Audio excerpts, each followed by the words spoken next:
Welcome to the show tonight. Tonight on the Tony Gomez Show, I am very pleased to have my friends in Gutter Gospels on the house. Hell yeah. Some of these faces you may have seen before. I know I've had Joe on the show before, but let me introduce you to the band.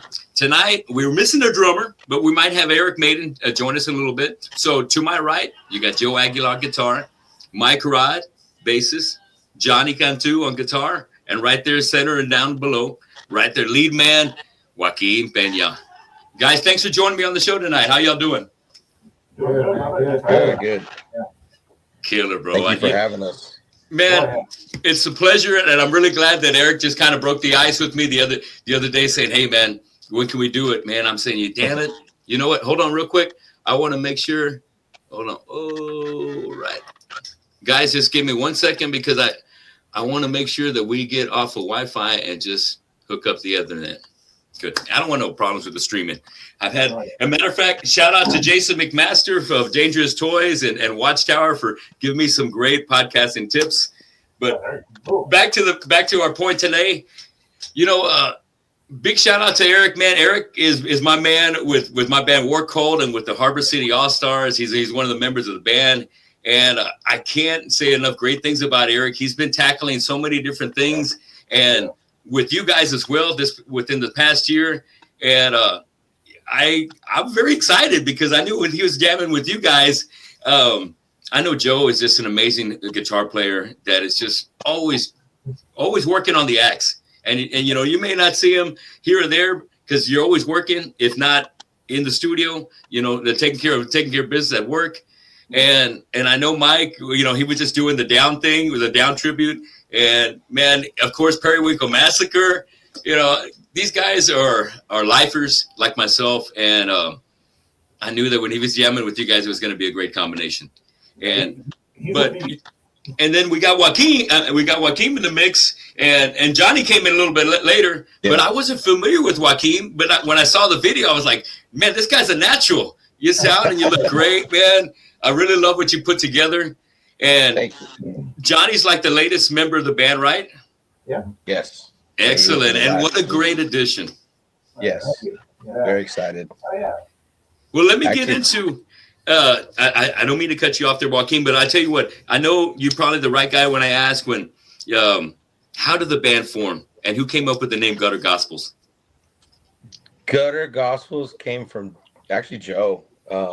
We've been tinkering around with a project before Gutter Gospels. We had another project together called Harbor City, and I'll even take it back further.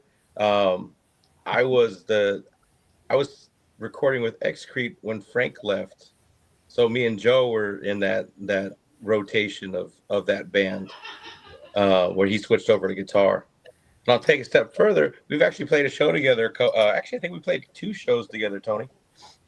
With Killamora. Really? Refresh my memory. So who else was with the band back in Corpus? We played at Zeros a couple of times. I was in a band called The Last Seance, and it had Ray from Wicked Red, which he drums for Sugar Sugar and Dead Sky, and then guitar player Rick Rivera that was in.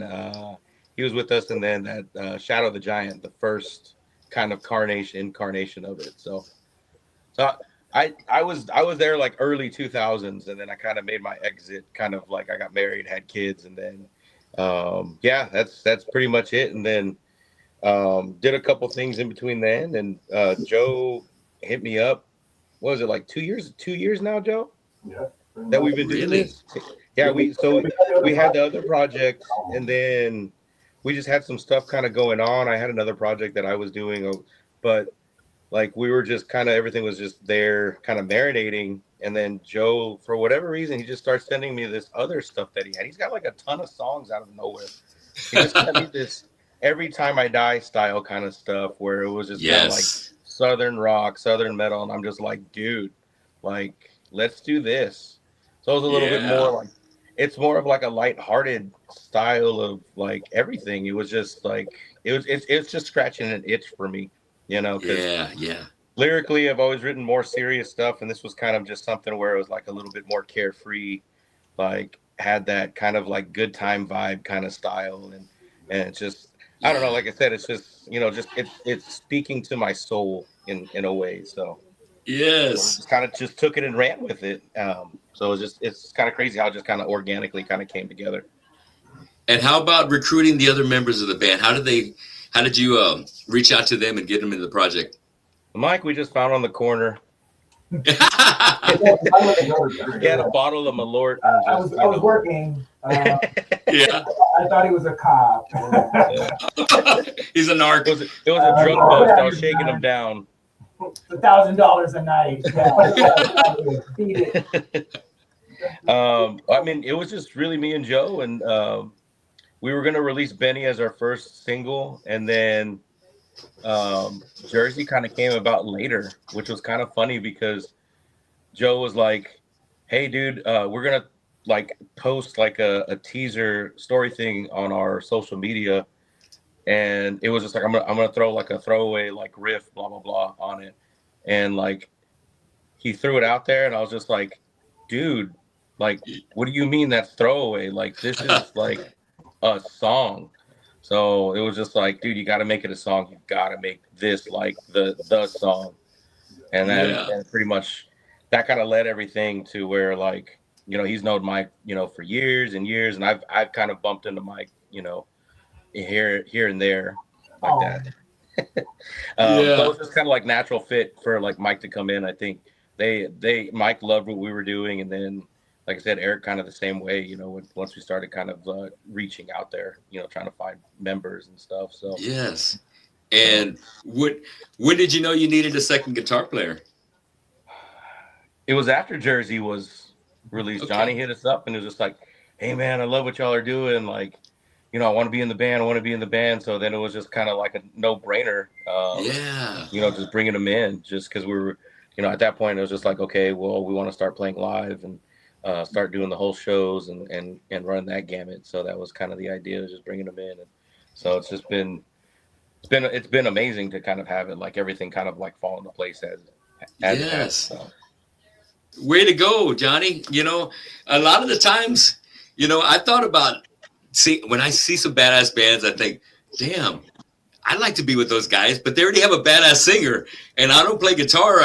So I can't bring anything else to the table except maybe like some extra percussion. I could do that. I could be that other guy, like make it an El Nino kind of project. But as a guitar player, you got room, especially when you see a 4-piece. You're like, you know what? I like what they're doing. I would love to be that second guitar player. And in a metal band, 2 guitar players always kicks ass. You can never go wrong. And that is the way to go, Johnny. That's, you know, it's kind of one of those things where you see what you want, you just go out there and get it. And, you know, his reputation, you know, precedes him. So, you know, it's like you said, it was a no-brainer. Hell yeah. I think he came along with, like, you know, he was interested in joining, and then I was like, second we talked about, like, you know what, that's the perfect fucking thing that we need, man. So yeah, like, the rest is pretty much history right there. Yeah. Southern Revival did their final show in August with Crowbar and I Hate God, and I wasn't doing anything. And then when Jersey came out, I was like, man, I don't see a second guitar player, so let me hit these guys up. The worst they can say is no. So I stopped shooting my shot, and Joe accepted me. The guys accepted me. So we're all put together. Here we are, what, 6 months later? Yeah.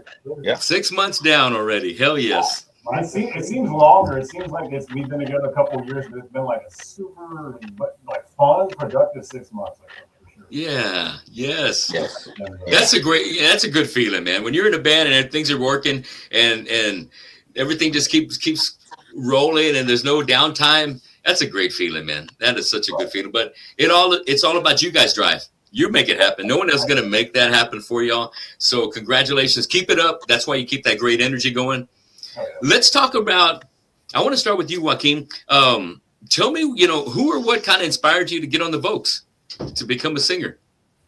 Man, I've always sang, and I just, you know, never did it in public until like later on in life. But I would say like my first like go after, like, who inspired me first was Daniel Johns from Silverchair. No kidding. I used to listen to the guy's got a good voice. Hell yes. Yeah. and he got an amazing voice for being like, 15 years old when that first came out. And He was so 15. like Wow. always, they recorded that Frog Stomp album. The Frog Stomp, yes. He had a few hits off of that, like Pure Massacre and yeah. Wow. So I've always just been in awe of his voice. That dude's just a talented individual. Even some of the new stuff that they came out with before they broke up, man, he just went into all these different kind of like levels. So Daniel Johns was like kind of like my first go around as far as like trying to sing. So I would just sing the crap out of that album. So that kind of led me to that whole like raspy kind of style with like a little bit of soul in it. Yeah. I would say Chad from Mudvayne was like one of my biggest ones, like when new metal was coming out. Jesse Leach, that whole entire Life Was Just Breathing, amazing. So, but like I said, now Daniel Johns is like the first dude that kind of put me on that path of just, trying to learn how to actually like sing and stuff. So.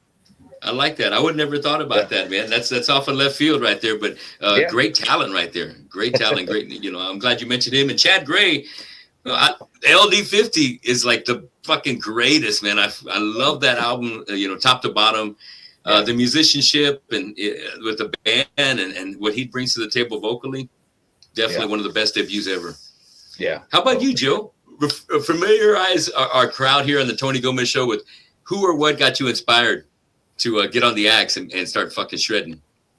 So it's gonna be like the typical like metalhead story, right? So I'm like 10 and 11, right? And like there was only two things, right? So there was I was into Ninja Turtles and I was younger in comic books, right? So it was like Ninja Turtle soundtrack, and then I had all my cousins, like all my cousins were like kind of living in the same house with us, right? And I just heard Slayer, literally Slayer. And hell yeah! I remember it was South of Heaven, right? And I was like, "What the hell is that? Like, what is that?" And like, it wasn't like disgusting. It was like curious. I had never heard nothing like that before, right? So, so like they would leave, that they were stoners, parties. I love it. I still love my cousins to this day, right? Thank you for, like the gateway drug for me. Yeah, right. I was in the room. And I'm sure you did this back in the day too, like tape trading and like all the metal signs and yes, hell yeah. So they had all these tapes that they were getting from like Sweden and like the UK, and I'm looking and it started off with first it was Slayer and I was trying to find I didn't know what they were called, so I wanted to find the tape, right? And I was like, okay, cool. So I threw it on. I saw the heaven, so I listened to that from back to front, and literally the rest is fucking history, dude. So yes. It's literally just started off with Slayer, and then I started going more into their tapes, and it was like Entombed, like Testament. I was more thrash at the time. Like the Slayer, Testament is like your big four, but obviously Metallica, Megadeth, old Pantera. They had most of them in the jungle. They had Metal Magic. Like all the old Pantera. Yeah. So it all started with like just that, and then gradually moving towards like heavier shit. Like I had a friend named Jason, and his brother would like burn CDs for me, right? So I got into Morbid Angel, Carcass, and like even Machine Head, Napalm Death. I got into all those bands because of him, and then I kind of took it a step further, and then I heard like Fear Factory, and that kind of changed everything for me. You know what I mean? And Strapping Young Lad, that kind of stuff. So long story short, it's typical. You got one man that gets you in, and of course mine was Slayer. So and I've just been all that ever since. Love all those bands you named right there, and and those are so big influential bands, especially in the early '90s, with that whole kind of scene coming up. My favorite from Fear Factory is Demanufacture. When I heard that, I was like, holy shit, Raymond Herrera and Dino, the way they came together, like, wow. And the vocals, one of those perfect records as well. How about you, Mike? Tell me about who or what got you inspired. And do you play any other instruments besides bass? The last question, I mean, I could noodle on guitar a little bit. Okay, all right. So bass is your beast. Bass is going to be it. It was Rex Brown, man. Rex Brown. Oh, Rex. Wow. Yeah, I was a kid. I was, same thing with Joe. I was like 11. I was getting fucking stoned one night. Sorry, Mom. And I remember the exact song. It was Hard Lines and Sunken Cheeks. I was super Hard sick of the Lines and line. Sunken Cheeks. Yeah. Right, and there's the solo, right? And I was asking all this cousin over there, what is that instrument that's being played? And he was like, oh, that's Dimebag, that's the guitar. And I was like, no, underneath it, what's that? And he was like, Yeah. that's the and I was like, I want to play that. And he was like, why? I was like, I don't know, man, it just sounds cool, you know? Yes. I picked it up and I mean, it still sucked, but I enjoyed it. I love that about Rex. You know, with me having the Pantera tribute of my own, I watch Joey getting the bass lines down, and it's never the same that Dimebag is doing. It's kind of like that Van Halen thing. You know, Mike Anthony's doing something totally from Eddie Van Halen. They got their own lines, but it's musical magic right there. Yeah. He's so underrated, man. And, big time. Yep. He's underrated. Fucking underrated. And all the stuff he plays underneath mine, I don't think anybody else could have played it. Yeah, I mean, he's holding down the fucking rope. And I'm just on stage. I'm just a Rex Brown ripoff. So. That's the way to go, man. Hey, you look great. I love the presence. Thanks, man. Just you've been it seems so natural. So just keep doing it, brother. I love it, Mike. Johnny, you're next. Tell me who got you inspired, or was it something that might have happened, a moment that that got you shredding? I'm the baby of the band. I'm the youngest. So how old are you, bro? I'm 33 right now. 33. Okay, all right. So, got it, man. If you remember, it's different now. So it was 7th grade. Winslow Academy of Fine Arts, and me and my cousin took the part class, and we kind of went with the guitar and then classical style, and then people were starting saying, "Hey man, what would you listen to?" And I would say, "Well, I was really big into Linkin Park and POD at the time." POD, Linkin Park, yeah. Yeah, the first albums like Meteora, Hybrid Theory, and then I think the first Satellite album from POD. Yeah, that right there. And then for metal, I would say like my dad would just crank one all the time. Like, what band is that? What band is this? You know, and just he was a big Queen Strike fan, which I am too. So like Air Force Metallica, and then my mom, she would bring all the oldies, you know, Van Halen, all these Crew, the Eagles, all that stuff. And then from there, metal for me just kind of graduated. Okay, this year, okay, I'll do regular metal, and then the next year, okay, I got metal too. And then it wasn't until high school, I was like, when MySpace Deathcore came out with Job for a Cowboy, beginning of Suicide Silence, and like Misery Index, Decapitation, like all those bands. I went to shows and I got to see you guys at Killamora, Decapitation Machine. Like it's just all that just boom. At 14 years old, like what is this? Yeah. Full throttle. And from there, after high school, we can kind of go more to proggy, more death metal and stuff like that. Like I do like Fear Factory. I probably hope I get to see them this year and meet Demo. And then, oh man, that's just the whole tornado whirlwind of just metal. You have the feeling of metal and all these subgenres just coming down and down and down. Like yes, it's like a drug now. I want to learn and.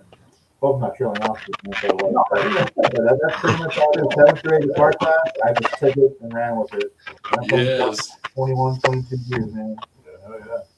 That's the way to do it. Johnny, it seems like we're getting a little bit of interference. I'm going to ask you to sign out, and then jump back on. And let's see if maybe that'll clear it up. Because I know Joaquin kind of tried to help out to see if maybe it was coming from his side. But I think it might be from you. So, okay. Let's see. So jump out and jump back in. Okay. Well, I mean, it sounded better. We were getting a little interference. I didn't touch anything. I mean, the camera's right here, and we're just. You sound good. Don't do anything. You sound good. Okay. Let's see when. You were one of my main influences, like with Integrity back in the day. Like that was my shit, dude. Oh man. Thank you so much, man. That's one of the things that I'm very, very proud to be able to inspire, man. You know, I'm hitting 56 this year, and I still love what I do so much, man. I feel like I'm 33. I feel like, I'm Johnny, man, really. And it's the metal. It's the music that keeps me young. It keeps a smile on my face. And it just keeps that kind of great positive energy. And you guys have that same energy, man.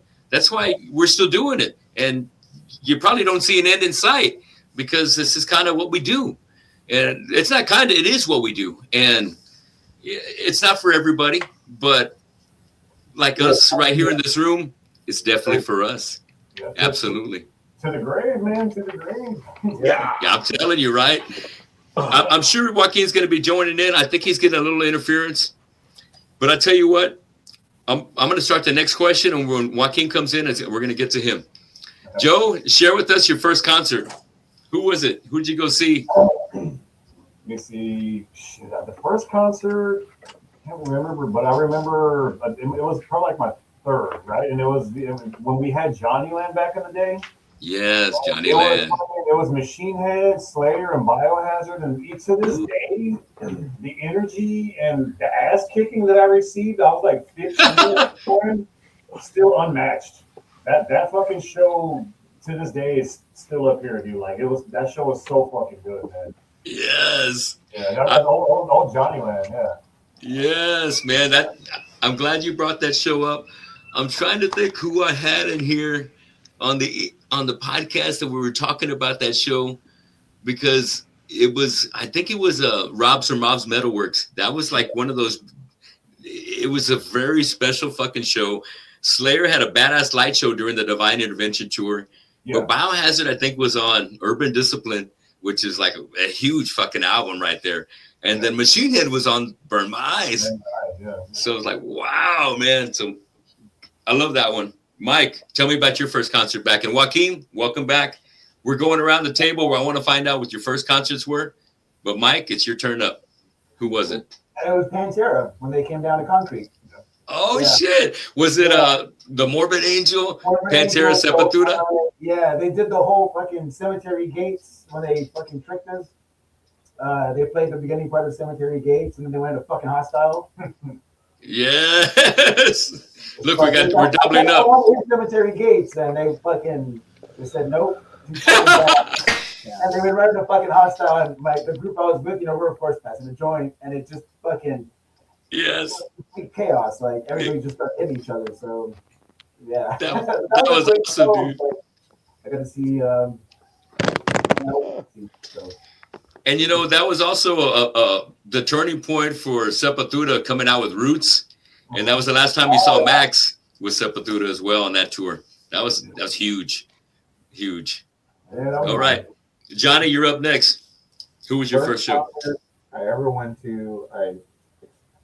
I remember it. I went with my cousin, and it was March 30th or 31st of 2004, Concrete Street. Shadows Fall, Slipknot, and I forgot.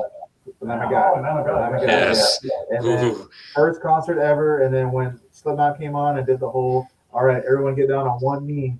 Yeah. Everyone, I was like, this is where I belong. This is it. This is what I want to do. I want to be on that stage. I want to play guitar. And here I am 21, 22 years later. I do own 2 Jim Root guitars. Hopefully, sometime by this next year, I'll get the third one. I can have the whole trio. So, first ever concert, and it just skyrocketed from there. Nothing can match that. And they still do the whole one knee thing today, actually, which is pretty fucking awesome. I think Subliminal Verses it already came out. Yes, I think you're right. Oh, that was an awesome show. What a lineup. What a fucking lineup. That was probably the last tour the Lamb of God ever opened for anybody. Probably. Yeah. That's what they After that, boom. Yeah. I think those guys are going to be the next Metallica carrying the torch. You know what I mean? They just and Metallica's definitely paved that road for them by definitely having them as an opening act. Taking them on the road and much power, man. Lamb of God is a shit. So, Joaquin, you're up next. Who was your first concert? Oh, maybe hold on real quick. Let's see. I think I got you in there. Can you hear me, Joaquin? He's got no audio.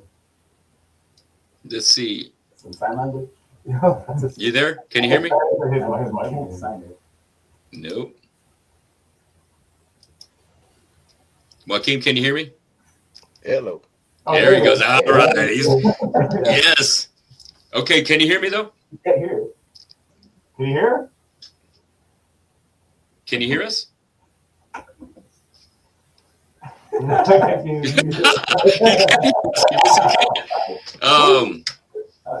Let's see. Boom. Looks like I got you. Hello. Your mic should be rolling. Hello. There you go. I hear you. I hear you, but can you hear us? Can you hear me? Ay, ay, ay. It looks like you froze too. Yeah. Okay, let's see if we can get him back in here in a second. Hey, we did freeze. Let's see if we can. There we go. I'm going to take him out of there. Bring him right here. We're going to figure this out. Here we go. Yes. Yeah. All right, brother. Are you back? Can you hear us? Can you hear me, Joaquin? Let's see which one's better. I'm gonna get them both. He's coming up on this side. All right, he's getting ready to come in. I think his picture's gonna come up. I got him on 3. There we go. Say that. Weird. Okay. The audio goes away. I'm just trying to find out which one we should. Is that no wrong one? Come back in. Son of a gun. Hello. There you go. Yeah. Can you hear us now, Joaquin? Yes. Hello? All right. We are on. I can't hear anything. Oh, we can hear us. Oh, shit. I can't hear. Oh, damn it. I'm in a glass case of emotion. Can you guys hear me? Johnny, can you hear me? Yeah, we can hear you. Okay. Can you hear me? Yes. Yeah, we can hear you, but goodness, we can't fucking. Let me see if there's anything right here. Remove it. You know, I don't know why it's doing that. Let me send you another link, Joaquin, and try and get back in. Let me see. Hold tight, guys. We're gonna get him back in here. All right. Sit tight. We still got a lot to cover real quick. And yeah, we're barely about 30 minutes deep. Let me send him another invite and we'll get this going real quick. Good. Bam. I think he should be set. Try again, Joaquin. All right. Let's see. I'm going to remove him and let him jump back in and see if we get the sound fixed up.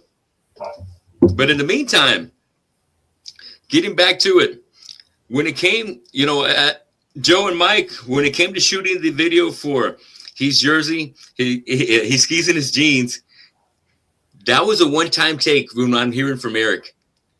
Tell me about that video shoot and how you guys prepared to make that one-time take such a killer take. There was nothing. There was nothing prepared. Yeah, at all. So we showed up and we didn't have a fucking practice or anything. Nothing. Nothing. So like they were listening to the track on the way up to Alabama, and we recorded with LCY Media. Shout out to them. And so we I had the backing track with the click and everything, and like we pulled it off, and the guy's he's filming us, and he's like, yeah, man, so like, how long y'all been together? How many shows have you done this? And we're like, now. This is our first time together. First time together. He's like, no show. So when's the first show? I was like, right now. And he's all like, so how many practices have you had? And we're like, right now. And that was pretty much it. You know what I mean? But like we're all vets in the scene, so we are all like, okay, we know what to do. We can pull it off. You know what I mean? And I feel we did. So for the first time, yeah. I mean, he gave us a first practice run, and then everybody was kind of clinched up. You know what I mean? But after that, that first run was good. So you good now? Here. There you go. There he is. Hey, partner. But that was how he invited me, because he was like, hey man, we need a bass player for this video, would you be down to do it? And I was like, cool, sounds good. I'm sure here. Yeah. It'll be in Birmingham. I'm like, Birmingham? We're going where? 13 hours away. Also, I just down to drive 13 hours. Oh, dude. And then we had to detour through Banjo Land, dude. What happened there? Crazy. Like, fuck. So like, there was like a really bad accident going down 10. So we had to like dodge. I think it was in Baton Rouge. We had to take a left and we had to go through Mississippi through like the back roads. Damn. Like, Yeah, like the back road. it rained the whole time. Oh and shit. There were like plantations on this road. So it was just like, yeah. Oh gosh. If we go, we go. You know. The sun was down in this town, so but yeah, so it was one take. It was the first time y'all were in the same room together. Y'all are cramming the music on the way over there, just getting it down. But I mean, Joe made the best point right there. Is y'all are veterans.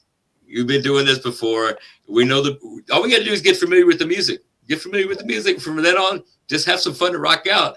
And the execution on that video was so fucking awesome, man. It just shows the natural talent that all you guys brought to the table. So definitely the chemistry is banging and coming hard, man. I love seeing the action on there. Joe has a great presence on stage. Joe always has had a great presence, and same with Mike. The guys from Periwinkle, everybody in that band brings it like 1,000%. So you get a couple of the guys. Holy smoke! Or for Mike. Yeah. And at the same time, thinking about Southern Revival and the bands that Johnny's been with since then. Johnny fucking always brings the heat, dude, and it's always tight with a fucking great sound, man. And there's nothing like having the sound. The fucking sound is what it's all about. And that, you guys have a fantastic sound. And you mentioned a band earlier, Every Time I Die. And I do hear a lot of some similarities in the groove, but that's what I love about Every Time I Die. I love that kind of feel, and you guys bring that to the table. And Every Time I Die is not around anymore, so it's like you're keeping that feel, that fire alive that they brought to the table back in the day. And I got to catch him at Ozfest, and the presence. I'm trying to think. Is it the Buckley Brothers? Yeah, Buckley Brothers, right? Buckley Brothers. Yes, the guitar player, the singer, the guitarist. What I noticed, because I always want to, whenever I see a great band, I want to kind of figure out where's the magic coming from. Is it the riffage? Is it more the drummer? Is it the combination? Is the singer that's bringing the heat? And the technicality was part of what Every Time I Die has, but not really a lot of it. Most of it was a feel that got along with the drum and had a creative groove with the vocalist. And, it was a very unique band. Nobody could copy that. And you bringing back that same kind of fire from right there is makes me very enthusiastic, man, because I love that heat. Those guys are gone, and you guys are keeping what I like that you guys go by, soul metal, because it feels good to the soul, brother, and it's coming out, and it's executing, man. Yeah. And I think that's like the way the name, like, it resonates with me, is like gutter gospels, because when you speak from the gut, it's not always like an easy thing to do, but when you've done it, it's a great relief to finally do it. And you may not get the best reaction out of it, but I mean, at least you said, "Hey, it's that guy." Hey, Eric. From Gutter Gospel. He just got hands up. Yay! Welcome to the show, Eric. Glad you made it, brother. Hey, I just want to say, I just wanted to say I love you guys, and go Gutter Gospels, Corpus Christi, San Antonio. I am at work. Oh, you're still working. Damn it. I gotta go help this 12 top, but I wanted to show my face. Hey, thank you, brother. Take care of the job. Take care of that 12. And if you can jump on later, hop back on, all right? Just Mikey owe me 12 bucks.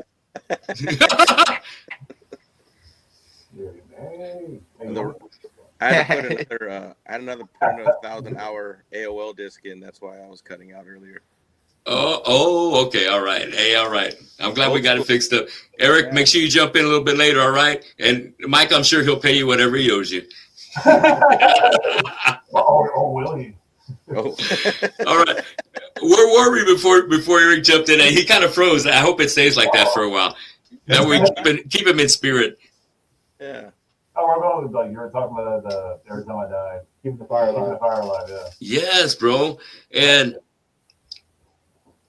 as far as like the titles, man, you were talking about how you kind of keeping things a little lighthearted.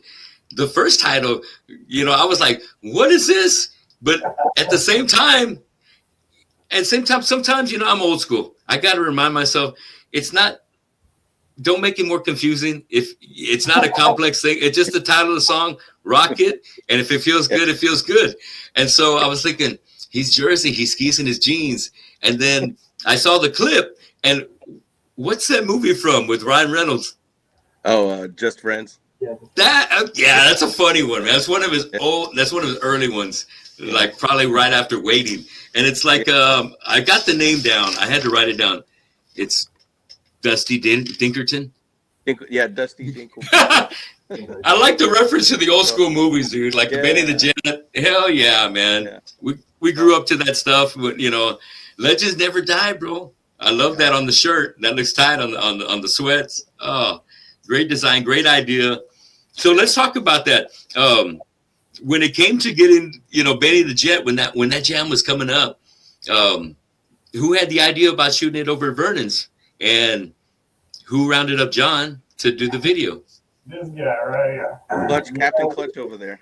We had a few ideas, but I don't know, man. Well, they just told me like what they were like, the idea that they wanted somewhere super tight, super intimate. And I'm every fucking weekend, so I was like, it's fucking tight here. So yeah, I just talked to the management. They said they were cool with it. I think a few bands had already shot videos there. But yeah, that was a really fun night. Yes. But, I got stuck in Alaska, so I couldn't. That was. He was there in spirit. I was gonna ask. And the funny thing was, in the comments, right? Somebody from France, and they posted in France saying, "Hey, you know, sorry for your loss of your friend." I guess they kind of looked like a tribute, and I was like, I guess I can see where he was coming from. Yeah. So, yes. So we're like, he's not dead. Yeah. He's here. Yeah. I had a couple people like reach out to me like, the family would really appreciate it.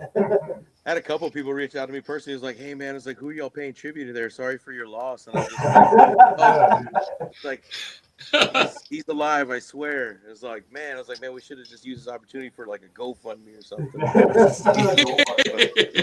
Yeah.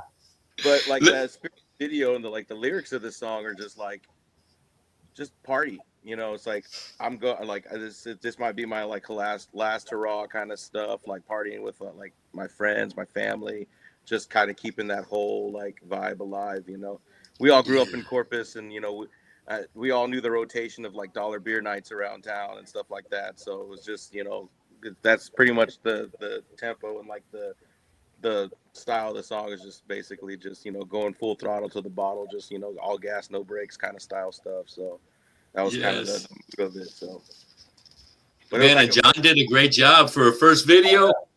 Shout out to Bruno. Like he fucking killed it, bro.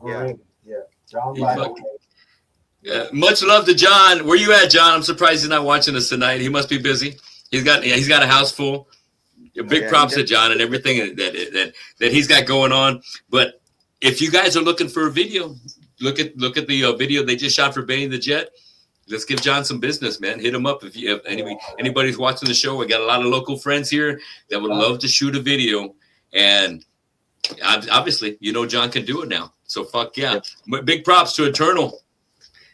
Next thing I want to talk about, you just dropped something new just this week. Shawshanked. Is that like it came in like a minute and some odd seconds? It's kind of just kicks you in the balls and cuts.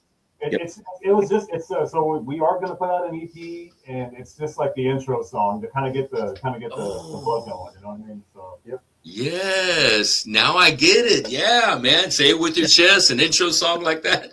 Oh, fuck yeah, and good. That's what I was going to get to too. Sounds like an EP's in the works. Yeah, how many more songs are you looking to get together before you end up putting that out? We got to.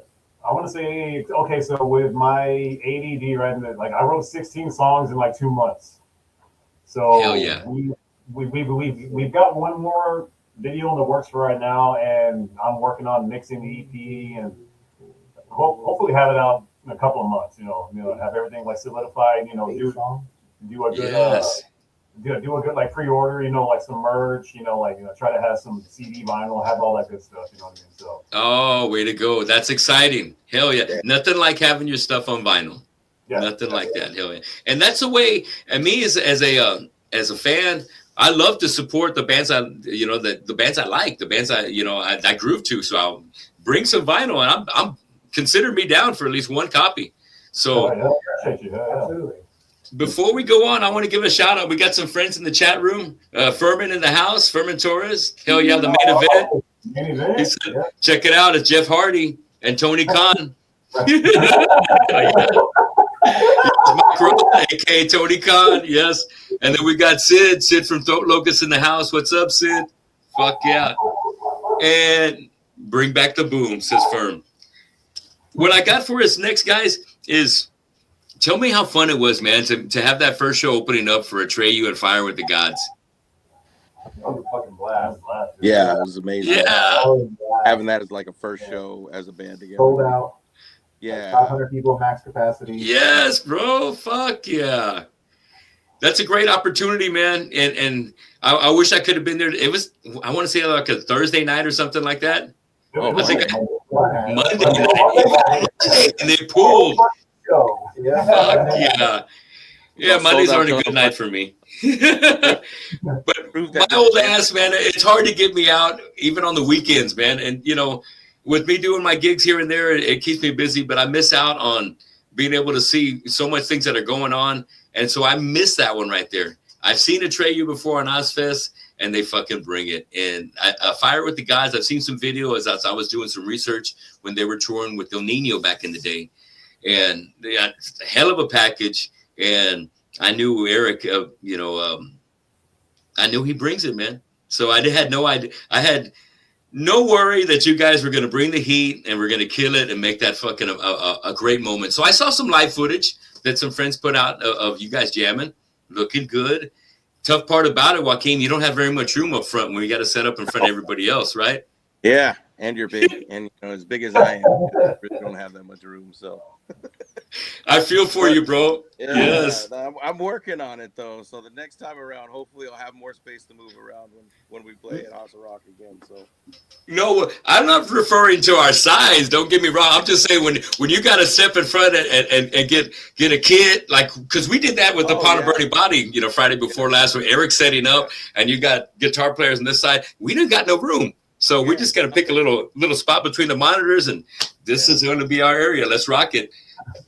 But you made it happen. You look great on stage, man. That's what I love about the energy, man. You guys are in it. Y'all are in it, and you're fucking killing it.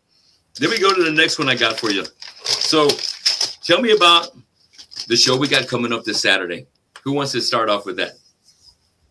So we're Robert approached us, I think, because he ran our sound for House of Rock, and then for that Atreyu show, and he hit me up, and we're just talking about it. And he's like, "Hey man, y'all want to open up for Zombie King?" It was this month. So I was like, "Yeah, man." I was like, "I'm down." I guess it used to be Theo's, now it's Rich's. So I know a lot of like amazing shows have gone on there. So I was like, "Yeah, dude, we're down." And I know Zombie King's been doing some great things locally, and they've gone on tour, out throughout Texas. So. I'm just excited to be, with, like I said, continuing to just, play with, bands like this that are just, bringing the thunder and bringing the heat, and they're, opening the door for like bands like us to kind of, get our foot in the door and, get us out in front of people. And, Rob's just, the man, when it comes to everything, as far as, the promotion, all that other stuff, the sound. So, I mean, it's just, we're all good buddies, and, it's glad, I'm happy to see he's still doing it. So, and then, I think Censored and then Razcat are going to be on there as well. And I guess they kind of left it up to the peeps to like vote for who would be the support on top of us. So yeah, it's gonna be awesome. So Tell me looking about forward to it. Razcat. I haven't had a chance to see him. Have you guys been able to catch him yet? Dude, I'm like you, man. I come out when there's shows, and that's about it. You know, my wife keeps a tight leash on my ass, so I feel you. But I know if they got voted in, then I know they're pulling. And Razcat has been around. They've been pulling, and they've maybe at least a couple of years under the belt. But I've always heard good things about them whenever I talk to other bands that are doing shows with them. And Censored, I tell you, Nat and all the guys, Marty and the other killers, of course. You're gonna. Oh my God. Guitar player, help me out for Censored. Abel. Abel? Abel's a long hair guitar player with glasses. And how about the other guitar player? I just know Abel and I know the singer Nat. That's all I know. Oh man, only that. No, I'm thinking drummer for Modern Day Renegade. His name is fucking killing me right now. If you're watching, give me a shout out, all right? Let me know what's up.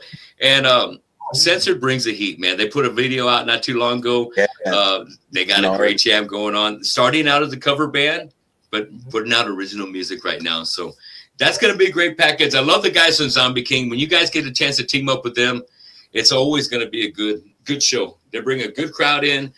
And Juan and Andrew and Adon and Eddie are killer fucking guys at what they do, and they've been generous to help out War Cold and get us on some great shows too. And I tell you, Robert is just one of those guys that he recognizes talent, bro. So if bands that are out there, if you want to get on some killer shows, do the fucking work. Do the work. Make it happen. Put some stuff out, and guys like Robert will fucking watch it and bring you in, or Casey Lane over at the House of Rock, and you'll get those invites. But nevertheless, put the work in. Put the work in and make the music fucking great. So all that working together, it's going to be a fucking badass combination. Yeah. So also want to talk about that. We just got you guys to join us in my vocalist play a power show, our Pantera tribute. And we got our friends from Numbered Days in the Valley doing a Kill Switch Engage tribute. So Gutter Gospel, Numbered Days, and vocalist play a power, man. That's going to be a big banger. At Retro Rooftop, that's gonna be that's one of my favorite places to play lately because it's outdoors and it's cool at night. And yeah, I have been rained out once in a Fistful of Metal show, and that was like the worst ever, bro. Because I'm telling you guys, we were set up to fucking play. We were set up, and it was just like we were just waiting. We weren't waiting for shit. We were just like, is it gonna fucking rain? And like within that same instant.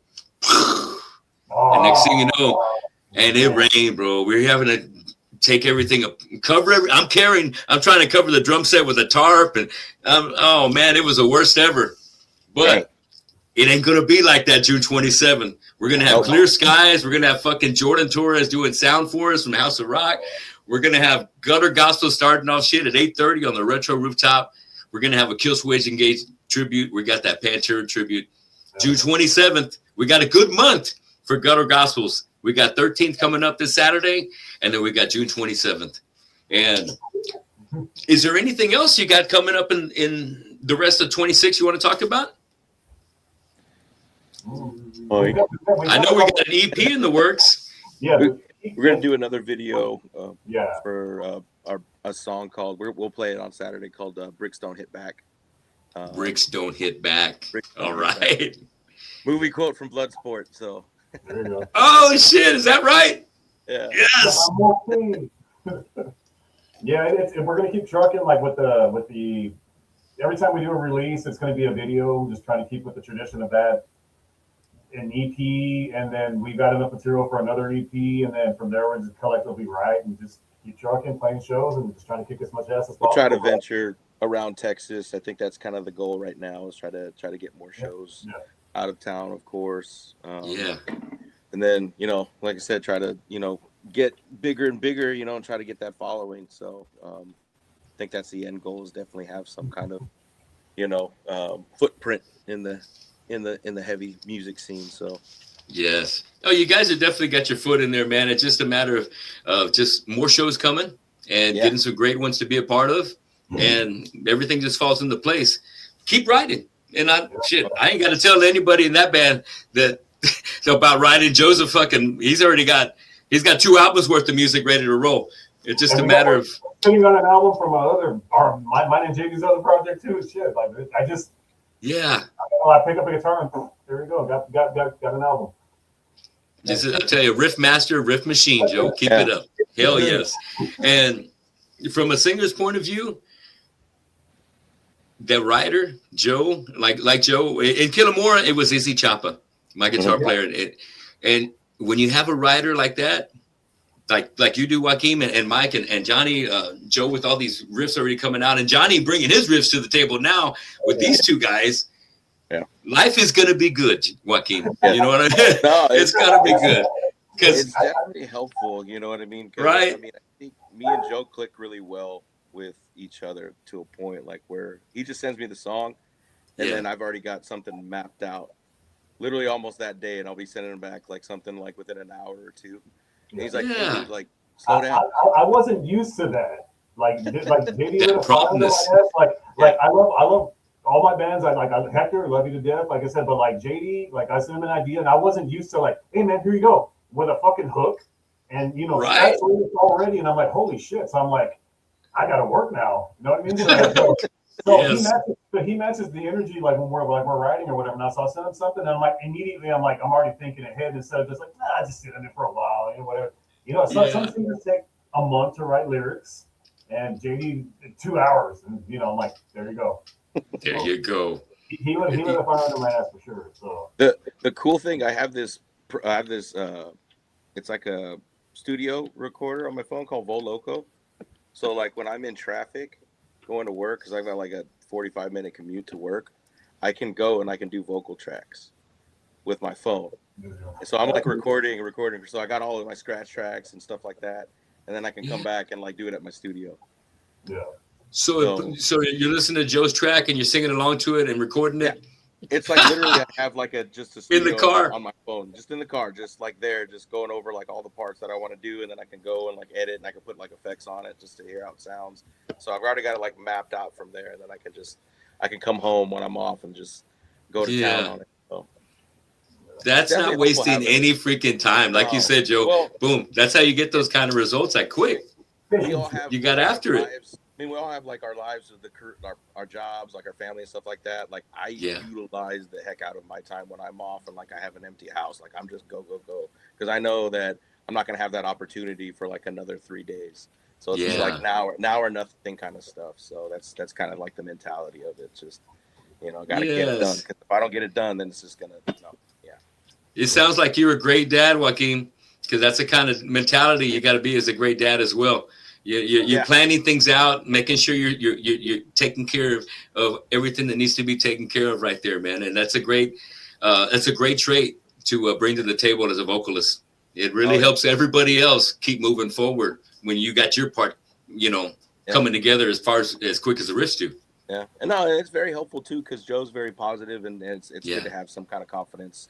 I have like they just I sent it to him, they're like, oh man, it's badass. I'm used to kind of like, well, then let me put my little spin on it. So there's not really like too much like back and forth. It's just kind of like, damn, this works with what, like I get what he wants. Like musically, like I guess we just kind of have that weird kind of like click where just everything kind of just falls in place for the most part. So which is good.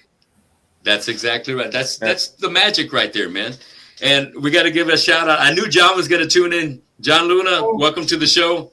He's like my favorite dudes. But Mike, the clutch shirt, though. Come on. Okay. Clutch, come on now. Get this guy. Get him the fuck out of here. Much love, Eternal. Hell yeah, I love the work on Benny the Jet. Should you be wearing that?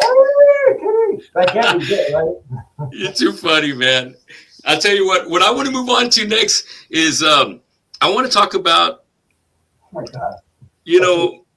I thought Eric was going to be in here because I wanted to talk about wrestling because I know he's into wrestling. But before we hit some of that, and the reason I talk about wrestling is because I grew up with watching wrestling, man. I love that WWE era, and it was exciting right then. So WCW. While we're talking about wrestling, Joe, give me your favorite wrestler. Oh shit! I'm gonna have to go with. It's like me and my dad it was Hulk Hogan. Okay. Oh yeah, Hulkamania. All right, Hulkamaniac. It was like, I guess it would be like Undertaker, and then you have Paul Bearer, like whoa. Yeah. Yes. Paul Bearer, bro. Yeah, and I would say it was Hogan, and then and I would say Ultimate Warrior.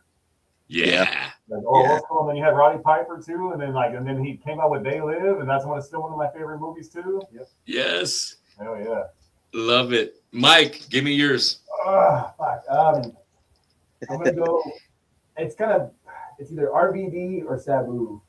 Oh, some sick guys. Deep cuts, dude. Some I still have like my Sandman shirt, which I have again. ECW style, yeah. ECW. I mean, fuck. Yeah, I'm ECW. I mean, I just started watching wrestling recently again.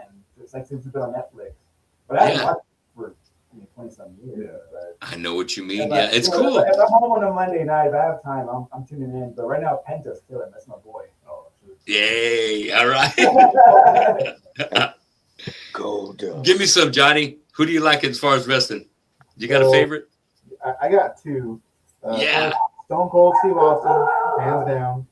Yeah, after he left altogether, I stopped watching because he was my guy.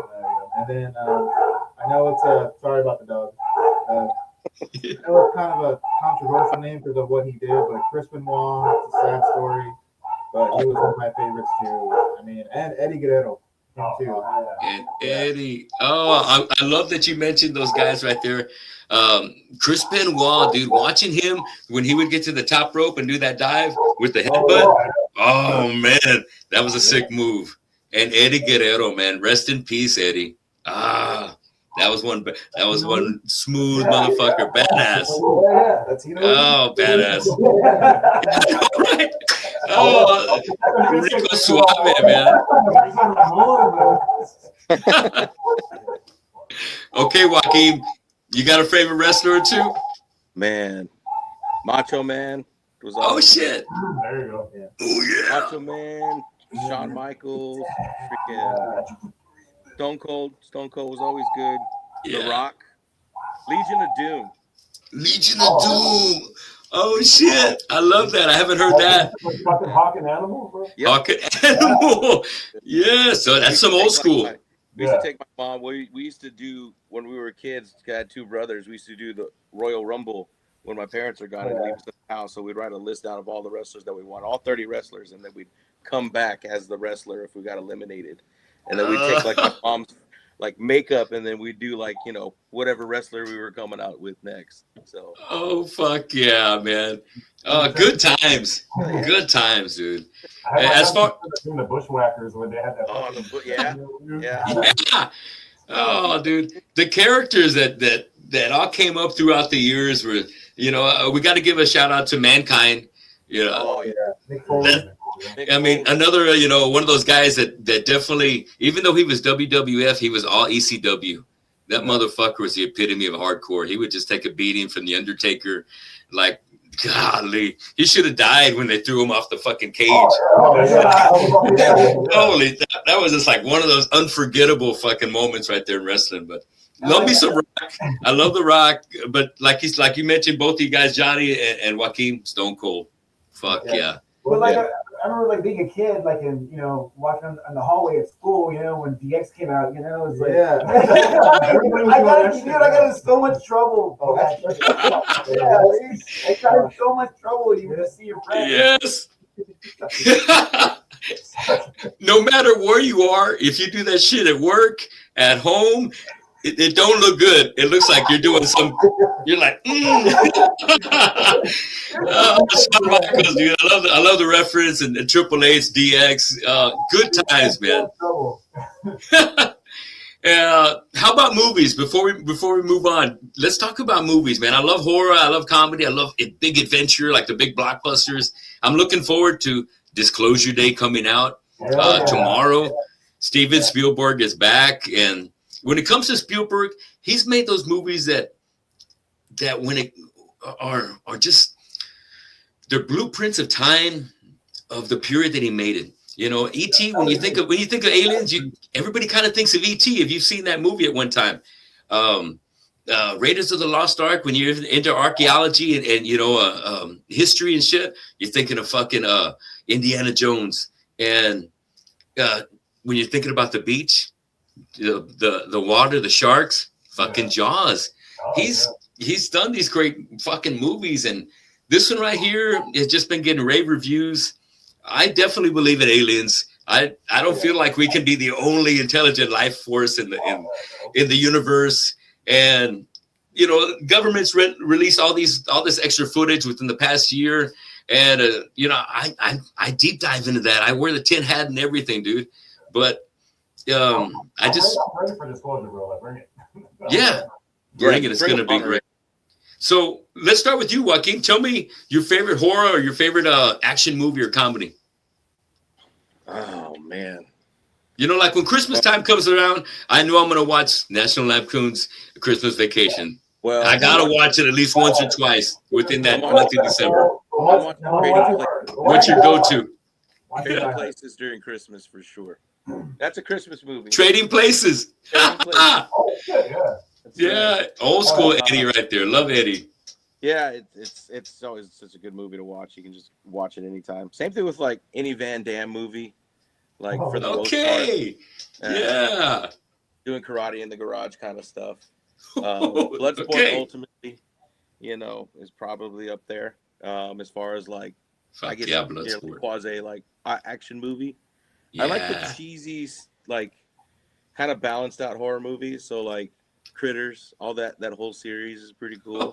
So I'll go there. Some of the newer stuff, man, I'm just like, wow. Like my older daughters will get into it. They'll do like The Conjuring and shit like that. And I'm just like, no. Yeah. I'm over there trying to make sure that all the lights are on the house afterwards, dude. Right. I get it. Comedy, man, I could just run the gamut all day on like different comedy movies. Like, you know, just that nice little like pocket of like Will Ferrell back in the day, like the old school. Those I love me some Ferrell. Step Brothers, Super Troopers. Yeah. Shit. Yeah. Beer Fest. Yeah. Beer Fest. Yeah. All right. Let's save some for Joe. What do you think, Joe? Give me some of your favorites. I'm a sucker for the '80s action movies, and like the King is Arnold, bro. Like that's for me. Anything. So like it's fucking for me it's Predator, and the most two iconic scenes is when like you know, it's like Dylan, you son of a bitch, and they do the fucking arms. Him and Carl Weathers, Action Jackson, just like right there, just this instant testosterone boost, and then. They're in the jungle, and I call it mowing the lawn where they're fucking shooting at. They're shooting at. That's the most fucking like manliest scene I've ever seen in my fucking life. So for me, I would say anything Arnold, Predator, Stallone, fucking like going to Van Damme, like you know, like it's just. But Arnold's my guy. Love it. That just brings a big smile to my face. Hell yeah.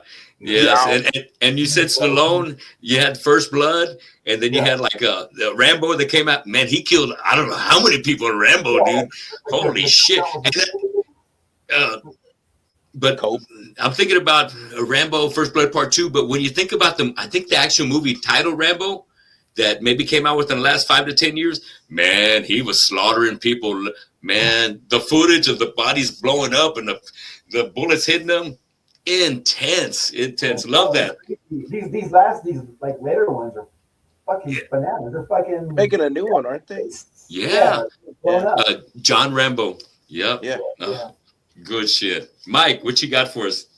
Fuck, I'm a big comedy guy. Off the top of my head, The Big Lebowski is something I can always watch. Oh yeah. I can watch that all day. The Lebowski's would be like my all-time fave. Fuck yeah, I love that one. Hell yeah. Anything from like Scorsese or Tarantino. Kevin Smith. You're going deep. Yeah. Oh yeah. It's comedy. It's Kevin Smith, man. God damn, I got Tarantino. Oh yes. Dogma. That's a good one. Yes. That's a good one. Okay, Johnny, you're next. So I'm a big Star Wars fan. So anything Star Wars related. So Marvel, of course. But we're gonna take it old school. I I like 80s flicks too, like The Fugitive with Harrison Ford. Oh yeah. That one That's a right there. good one. Yeah. Let's see, action. Remember Robert De Niro, Ronin? Oh, right. Yeah. Right. Oh, Ronin. Yeah, Yes. he said Stallone, so Cobra. That's a very Oh yes. That's Boy, that's a good. Yeah, he was a badass on that one. Yeah, I also like old school World War II movies, like Saving Private Ryan, something like that. Saving Private Ryan. Love Yeah. comedy too, love horror. Like The Shining, of course. All that. But I will never forget Saving Private Ryan, where Tom Sizemore's line, where he gets shot. He's like, "No, I just got the wind knocked out of me." Yeah. That's such a line right there. Yeah. It's like, "Nah, it's all right." It's just a bunch of flex movies. Yeah. Right. I think it was Tom Hanks asked him, "Did you get shot?" No, I just got the wind knocked out of me. Yeah. So it's just like, Badass. Rest in peace, Tom Sizemore. That was one of those. That was one of his best movies. I also loved him in Heat. I thought he was badass in Heat. Great one. But me and a friend were talking about Saving Private Ryan earlier, and because we were talking about Spielberg, and man, we love the captain, man. Tom Hanks, man, and at the very end, when the old man, they were saying at the grave, praying at the captain's grave, tell me that I lived a good life, that I made it worthwhile, because that's what he told me. He goes, make it worth it. Make it fucking worth it. Because all these guys died to save your one ass. yeah. All of us. And that's a powerful thing, man. That's a powerful thing. And because we got soldiers out there that are still doing that, and that are keeping us so we can have fun like this. So big respects and big props to like Hector's son is serving. That's love. Love that, man. Also, our friend from the book, my man Trey. Trey's got his sons in the service too. So, man, I know it takes an extremely strong, courageous individual to sign up in the age that we live in now. Yeah. Now, because who knows what can happen. But big props to all of our servicemen out there. And that was just a great movie, Saving Private Ryan. So we got to give some love. And Memorial Day was just not too long ago. So big respects to everybody that made it possible for all of us to be here today. And God bless America. Oh, I want to do one more movie plug. All the Evil Dead series, the first 3. Yes. Favorite horror trilogy, Evil Dead. Yeah, there you go. Yeah. There you go. Hell yeah. Joaquin. No, we took care of Joaquin first, right? Yeah. No, because he had some good ones right from the beginning. So I kind of lost track as we were going around. That was a great segment, guys. I love that. Movies have been something that I grew up doing with my dad. I spent every other weekend with my dad since I was 6 years old, and they got divorced. And that was the one thing we kind of hung out on Saturdays. There used to be a place called Cine 6 off of Staples. Yeah. And when he was too busy, he would drop me off, and I would bounce from movie to movie and stay there for about 4 or 5 hours and check out all the good ones. And it just reminds me of a good time in my life. And so you guys were talking about all those old school 80s movies and stuff, just solidifies the great movies that kind of were a blueprint to or kind of like the film of our life, like they say, like music is definitely films of our lives. Yeah. What I want to move to now, guys, is a closing segment I have called Draw the Line. So let's have some fun. We'll talk about some music. We'll compare some bands and talk about who our favorite bands are. But in regards to posing them up one versus the other. So I've got like a good handful of combinations here. Let's start with you, Joaquin, and tell me, who do you like more out of these two bands? Unearth versus Trivium. Unearth. Nice. Okay, let's keep going around the room. Joe, Unearth versus Trivium. I'm gonna have to go with Unearth. I love Trivium, but like Unearth brings the heat. So yeah. Mike, how do you feel? Unearth. Unearth. And Johnny. Gotta go with Unearth, Ken Sushi, man. Yeah. Ken Sushi. I do like Matt. Masters with those 7 strings. Buzz. I do use his picks. I will say Matt Heafy, I use his picks, but Unearth is like pivotal, like guitar playing. Yeah. I love Trevor's vocals because they're not that modern shift now. They're just his raw, like passionate. Yes. That's what I love about it. Thanks for pointing that out, Joaquin. That's one of the best things I like about Trevor is that he's he's fucking Trevor. Just like Phil, and you got Tom, you got Phil, you got all the big names, you got Trevor, and it's just a one of kind voice and just solid. Love that. And I love his presence. Love Unearthed. Did you guys catch Unearthed when they played here with Born of Osiris over at the House of Rock? I think I was there. That's one of my bands, like one of my bucket I was lists. more likely there. I always go to the show all the time. Yes. Oh, that was a killer one right there. My band Killer Mora was supposed to play, but it was one of those days. Oh, I've had some bad days when it comes to jamming. And that was one of the bad days because both of my guitar players got stuck at work and could not get out of fucking work. And they work in the refinery. And one's a supervisor and one's a trucker. And there's like, dude, we can't get away. And so I was embarrassed to call Casey and said we had to cancel the show because I got a guitar player. And he goes, you know what? I know if there was any way you could do it, Tony, you would make something happen, but I understand. Come enjoy the show anyway. So I never forgot the show, but I do remember that. I was like one of those kicks to the nuts, man, because, man, I wanted to open for those guys. And I asked Casey, once I heard about the show, I said, hey, dude, how do we get on that show? He goes, you know what? I'm going to give you a contact this guy, and he's bringing him down for San Antonio. Made it happen, and big props to Casey. And it just goes to show, if you want a show, go ask for it. Go get on there. They're there. He needs bands, but who's going to be hungry enough to get after it? And you guys make it happen. So big props to Casey. So shout out to Anthony from Come and Take It also, man. Like fucking love that guy. I think he's making it happen. Making it fucking happen too. Yep. Yes, Anthony Come and Take, making it happen with the Atreyu gig. Hell yeah. And I know there's going to be more to go. There's more to come from what, Come and Take It has a big presence here at the House of Rock, and they bring it in big bands. Thanks to them, we had the Crush the Coast. So you guys were just doing that right there, you Periwinkle guys. So it was a great weekend. It was a great fucking weekend. Let's move on to our next group. How about Joaquin, Beartooth versus I Prevail? I'm glad I got you thinking on this one. All right, cool. Caleb's got some phenomenal vocals, so I'm gonna have to go with Beartooth on it. was a good singer. And I love the groove a Beartooth brings. I love that. It's just the birth child of that attack between Bill Murray and the Beartooth, like how they kind of like split off. But I mean, I'll listen to Beartooth before I listen to I Prevail. Heard. Got you. Yeah. What do you think, Joe? Who do you like out of them? Pretty much like JD summed it up. Like Caleb's a fantastic fucking vocalist, but I'll probably go I Prevail, like music wise. So I'll go to I Prevail. Yeah. Nice. That is a huge band. They've got a big future. They just keep growing, dude. They're getting huge. What do you think, Mike? Who do you favor? After Violent fucking Nature. I should have known. Okay, Johnny, what do you think? Well, to be honest, I don't jam them enough, either band, surprisingly.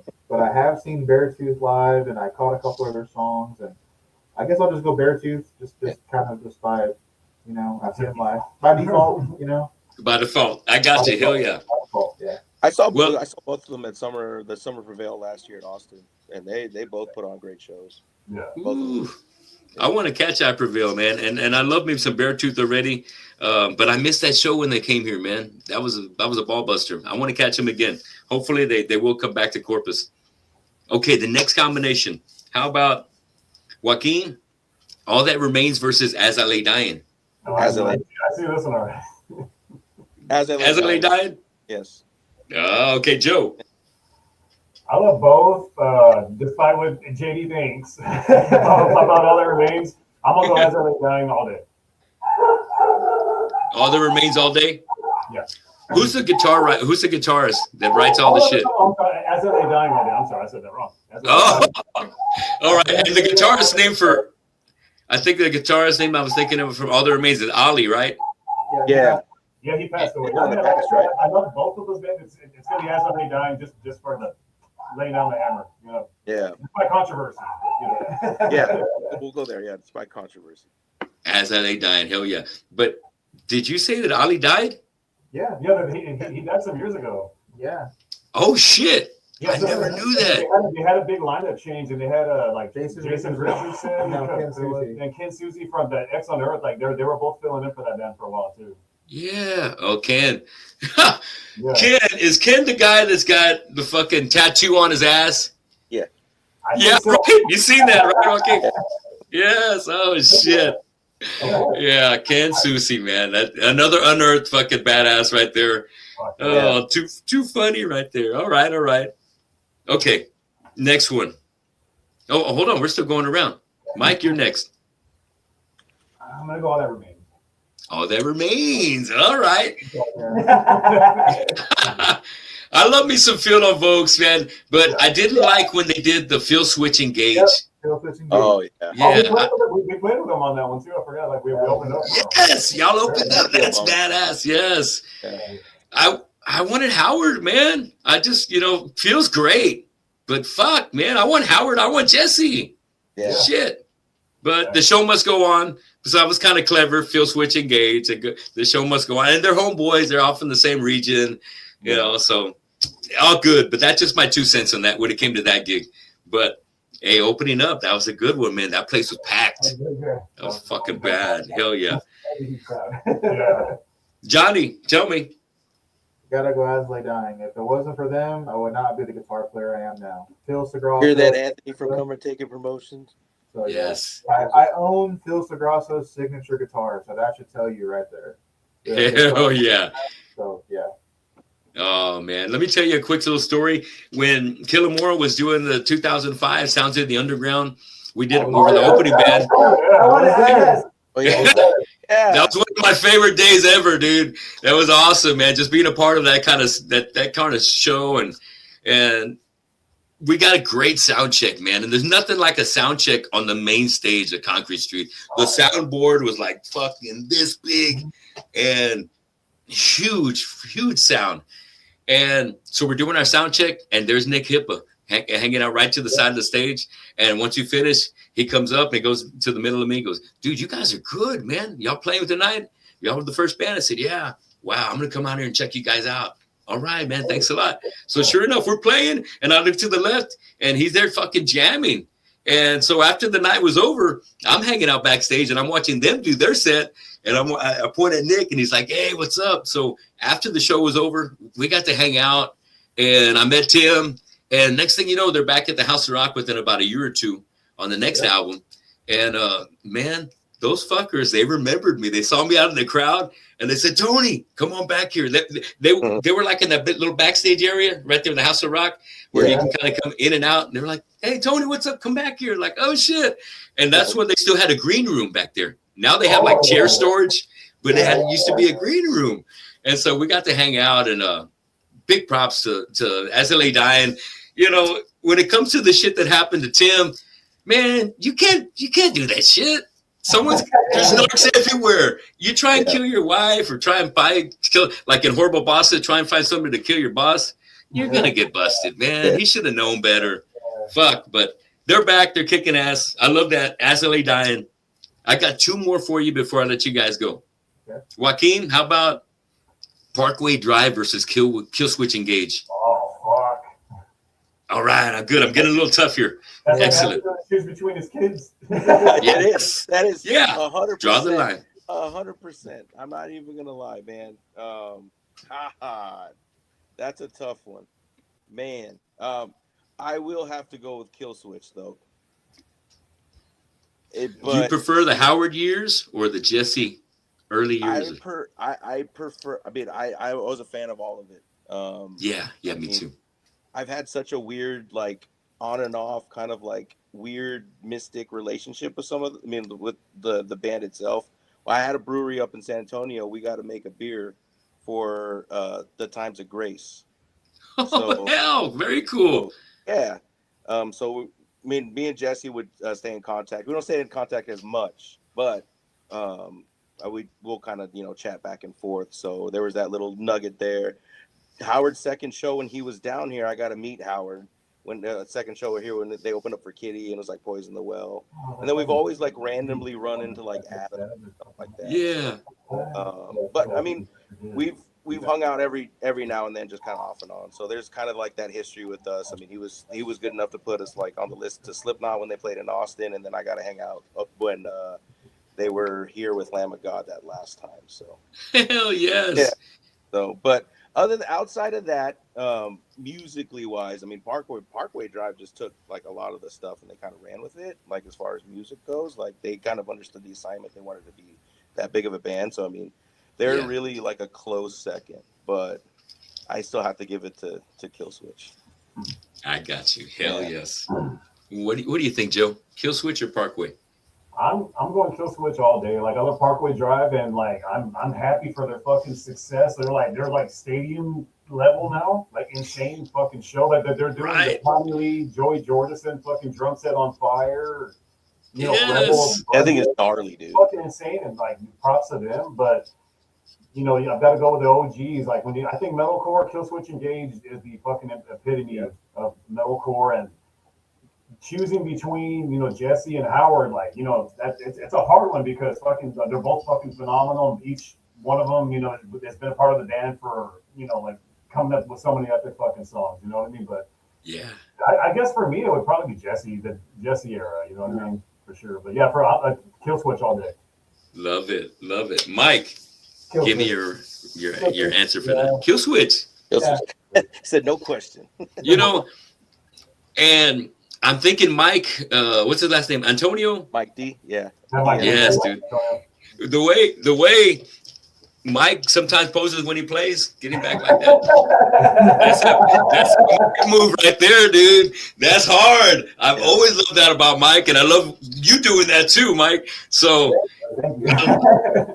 keep it up, bro. That's hard, man. I love that, dude. And then when he kind of swings the bass around and shit. I want you doing that. But don't watch out for Johnny. I'll start working on it right now. Yes, bro. That's tight. That's tight. Okay, Johnny, what do you think about those two? Who do you favor? I love both of them. I really do. Got to see both of them, Jesse and Howard, but it's got to be Killswitch. Adam D and Joel Stressel, that's really good guitar players. Again, one of those bands where without them, wouldn't be here I am today. Learned a lot from Parkway with all those breakdowns and whatnot, and metalcore, but yeah, got to go Killswitch. When I first heard Howard's voice, I was like, man, it hits you. Yeah. Just boom, right here. That range. Yes. I think they got a little soul metal going on there, bro. Yeah. No, Yeah. they really, But when I first heard that first track off of Still Alive and Breathing from Killswitch, what's the name of that first track, dude? End of Days. It's like number days. Number Days. I'm sorry. Number End of Days. was a- Oh, fuck. I'm like, oh, shit. These guys don't fuck around. Then you get to like Fixation in the Darkness and Lifeless Zone. Oh, man, just banger after banger. Yeah, one of my favorite bands, too. I'm a Howard guy, though. But that's just because he's so big, dude. And I just, you know what I mean? I like that presence. And I like, you know, when you see like Set the World Ablaze, that DVD, which is one of the fucking best concerts, dude, in their hometown. Yeah. Howard, he's plain clothes, you know, he's not wearing a band t-shirt or anything. It's a button-up shirt most of the times. He's got his own groove, and he doesn't try to fit in or make a trend. He just Howard. And I got a lot of respect for him. He just looked like a Joe off the street. And the way he just brings it and just steps up and was able to control a crowd and have the fucking voice from hell. You have the heavies and the cleans. Like the Torch too, his other band. Right, the Torch. I was a fan of his before when he was in Blood Has Been Shed. And then when he went from Blood Has Been Shed to Killswitch, and I was like, holy shit, okay. Like I said, and the Heartache, but before they were kind of like teasing, and I was like, this is gonna be a fucking banger, and it was, and that catapulted him to. That catapulted him. Yeah. Well, he got that new project with Adam coming out next year. Oh, Serpentine Dominion. No, that's they've got a whole brand new. Right? It's gonna be like a whole other Killswitch, but with Adam and Howard. Oh hell! Yeah, so they're in the process of finding record labels to. That's true. But that's gonna be fucking awesome. Adam V produced Parkway Drive's first album. Yes. Smile. Yep. Oh shit! They pretty much wrote it for him. They pretty much showed up and like. Yeah. So Adam V is a great producer. Yeah. And I like that you brought up a Serpentine Dominion, him and Corpse Grinder. Yeah. That was some sick shit, man. Adam is just out of this world. And he actually won the fucking Price of Right. If you ever caught on to that, he won the main prize of the Price is Right. This son of a bitch, as if he's not rolling hard already. He won the car and everything, man. Good stuff. Jesse, that doesn't like get enough attention is the Empire Shall Fall. That band is actually really good. Before he was like in the process of joining Killswitch again, and it was just like more like the gent style, like modern metal stuff that's going on right now, and it's actually really, really freaking good. Well, yeah, Adam D with that Times of Grace also. Oh, yeah, Times of Grace too. Times of Grace. Yes. Adam D's is like he breathes songs and music. You know what I mean? Like, that guy can write an album like nothing. You know what I mean? Yes, exactly. Right. You guys would have a lot in common, Joe. Sound familiar? Yes. You go to his house, he's got like stacks of MacBooks with like songs on them. This is what I'm keeping. This is what I'm throwing away. This is for just in case when the house burns down. You know what I also like is Adam loves to fucking jump out there in the crowd. When you man, he'll go over there. I remember last time they were playing here at the pavilion. I was there getting a beer. Next thing you know, fucking Adam's right there, right beside me. Fucking let me have one of those. All right, fucking madman, dude. Fucking super cool. I love that kind of that interaction, man. Fearlessness, badass right there. I got one more for you guys, Joaquin. Bleeding Through versus Every Time I Die. Do I even have to say it? Okay, yeah. There, Every Time I Die. Love it. Hell yes. Let's keep going. Joe, what do you think? All right, so this is going to get controversial. I love both fucking bands to death, both styles, but I want to say at the very beginning, Bleeding Through was like clicked with me more. Just I'll go with Bleeding Through, and I love Every Time I Die. Don't get me wrong, so Bleeding Through is going to be my choice on that one. Heard. All right, Mike. Every Time I Die. Every Time I Die. Okay. Easy. And Johnny. Every Time I Die, hands down. Yeah. Oh yes. Hands down. Love it. I love the Every Time I Die groove, man. I'm so glad that I was able to catch him when they played here on the last album. Yeah, that was a great show. I got to meet Andy, which was awesome. Yes, bro. I was out there. I got his autographs. It's super cool. And speaking of wrestling too, yeah, he's a wrestler. Yeah. Oh yeah. Oh, he's got a new band called Atomic Rule. Did you know that, Andy? No. Yeah. No shit. Big fan too, right? There's Atomic Rule, and there's a band called Better Lovers, and that's pretty much almost the core band of Every Time I Die. With the singer from Dillinger, it's called Better Lovers. And like that, it's basically if you like Every Time I Die, that's just a continuation of it. No shit. Oh shit. Better Lovers.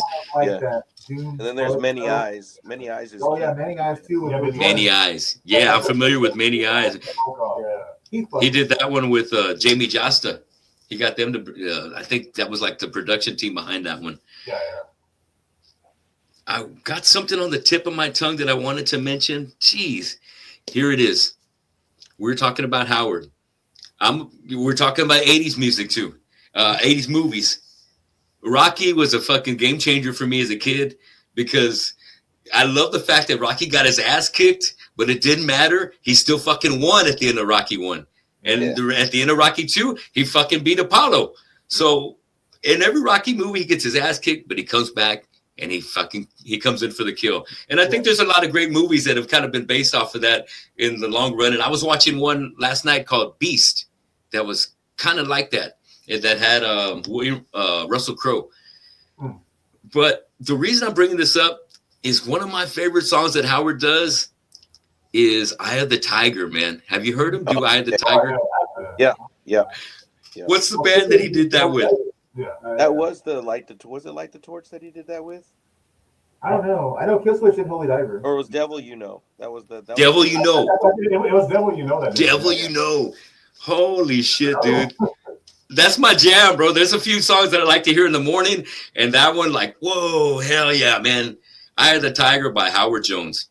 Yeah. And of course by Devil You Know, but man, hearing Howard bang that song out like that really brings a modern version that I love about that song to the table. So great. I love talking about metalcore, man, because that's something that I was able to enjoy, but I don't feel like Killamora was kind of like that. I mean, we had a little bit of it, but we're kind of early on.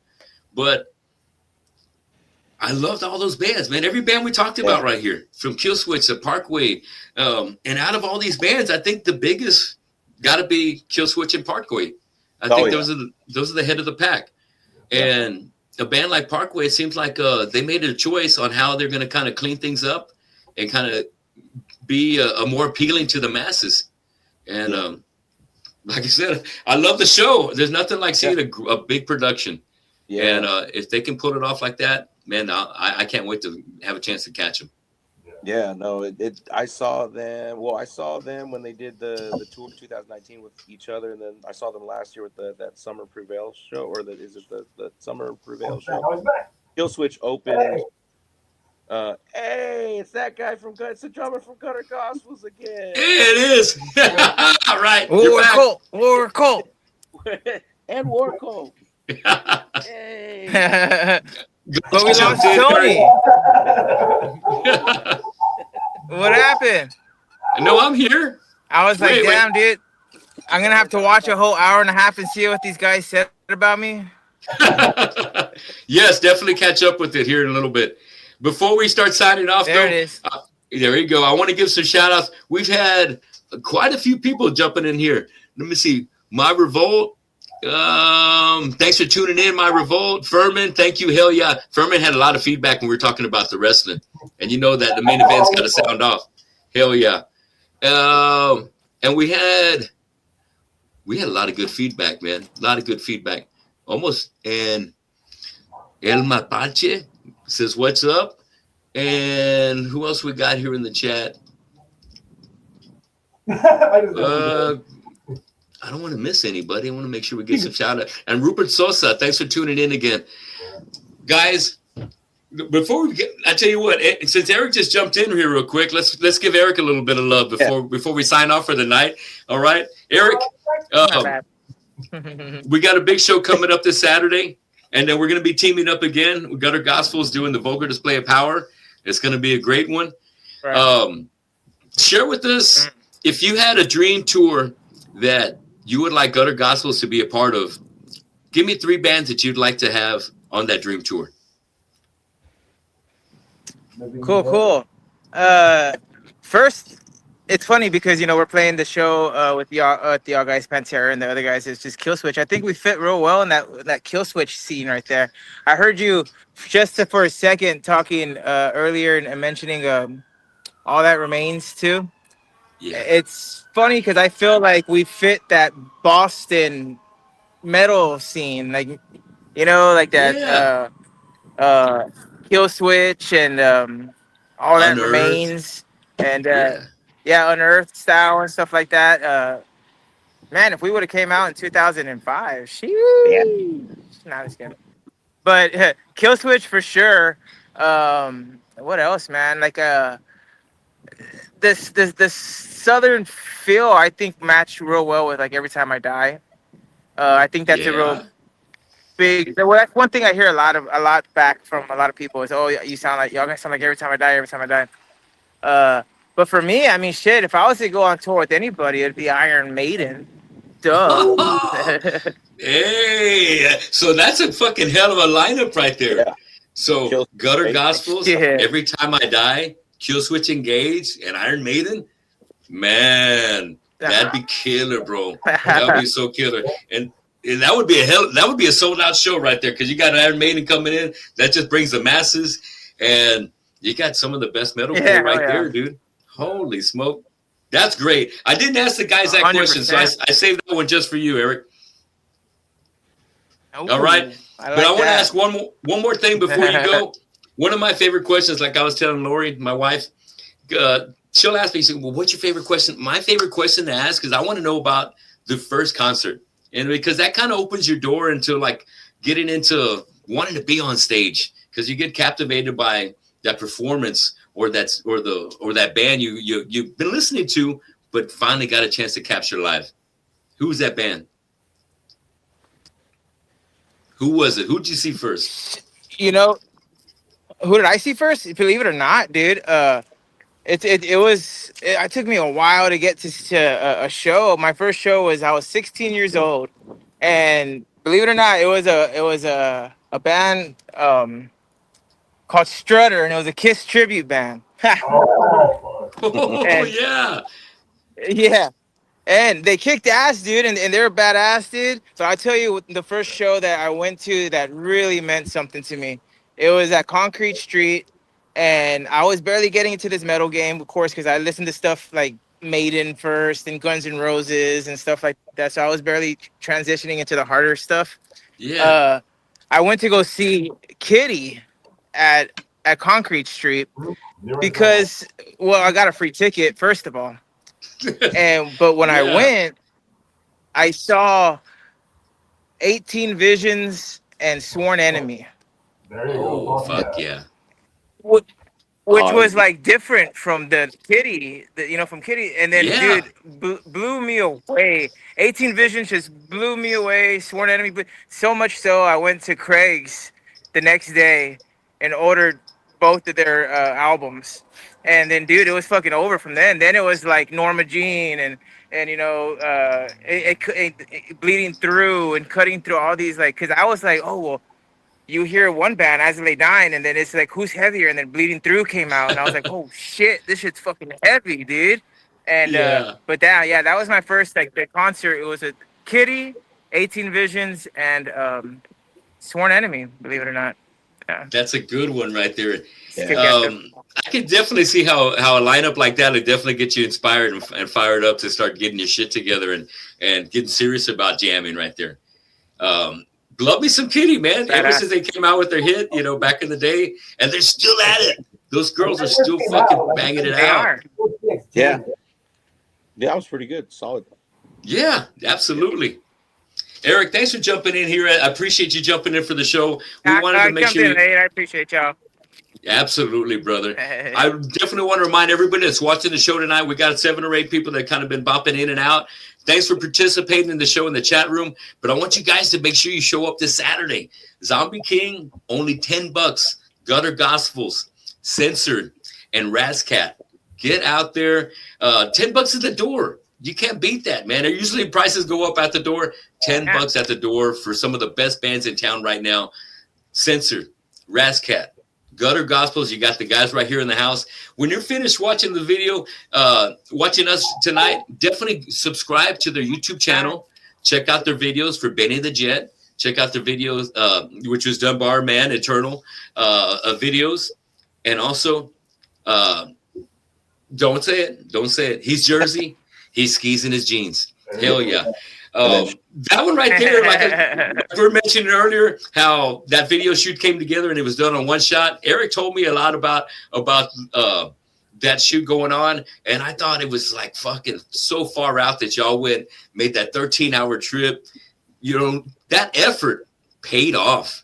Yeah. That all was worth it, man. You got thousands of views. You're building up a lot of momentum, and it everything is falling into place, but it's because of the work.